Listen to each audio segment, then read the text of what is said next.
Welcome back to Art and Soul, a place where creativity is not something we squeeze into our lives, but something we build our lives around.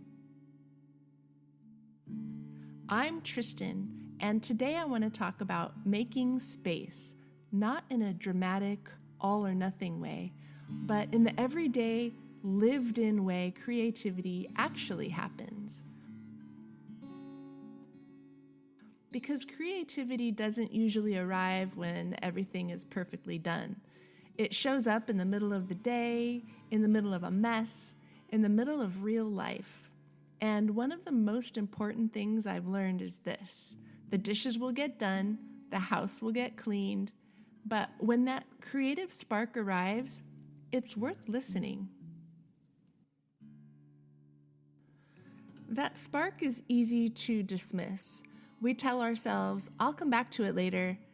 But creativity doesn't work on a to-do list. It's more like a conversation, and timing matters.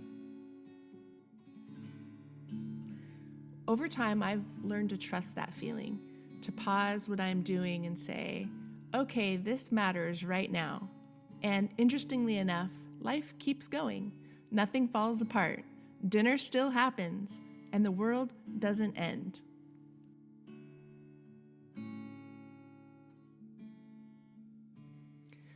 Living a creative life has taught me that order doesn't have to come first. Expression does.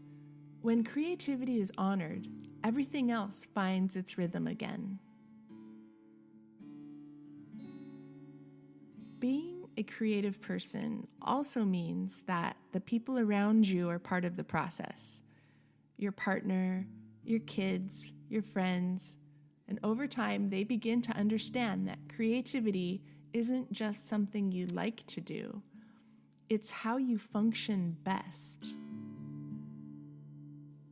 My kids learned this beautifully. They learned how to give me space when I'm working. They learned how to move gently when I'm painting. They learned quite naturally not to bump the table.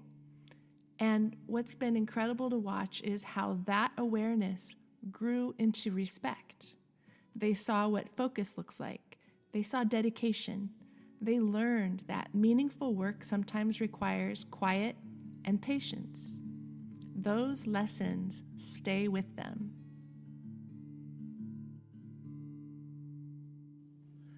Creativity also taught me to communicate my needs more clearly. Working from home blurred the lines in ways I didn't expect.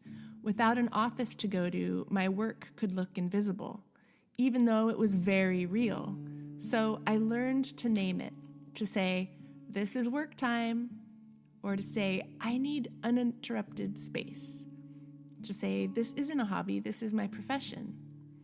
And once that was named, it became easier for others to support it.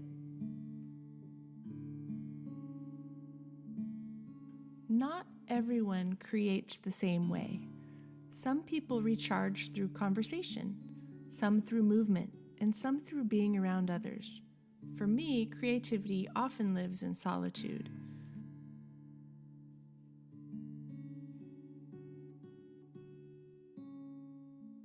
And understanding that difference in both myself and in others has brought more compassion into my relationships.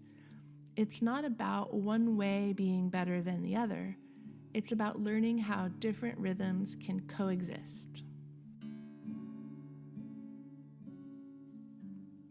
One of the greatest gifts of choosing a creative life is realizing that you don't have to wait for permission.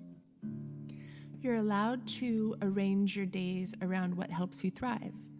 You are allowed to protect your focus. And you are allowed to follow inspiration when it arrives.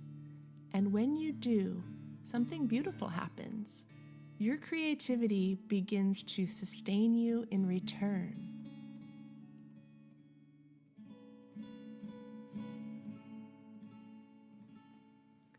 So if you're listening today and feel that familiar pull, that quiet nudge to make something, let this be a gentle reminder.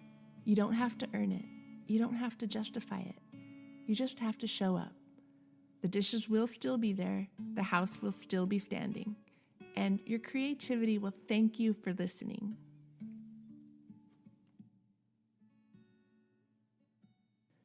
Thank you for sharing this space with me on Art and Soul. May you continue to build a life that leaves room for what matters most. Until next time, keep making space and keep honoring the work that brings you alive.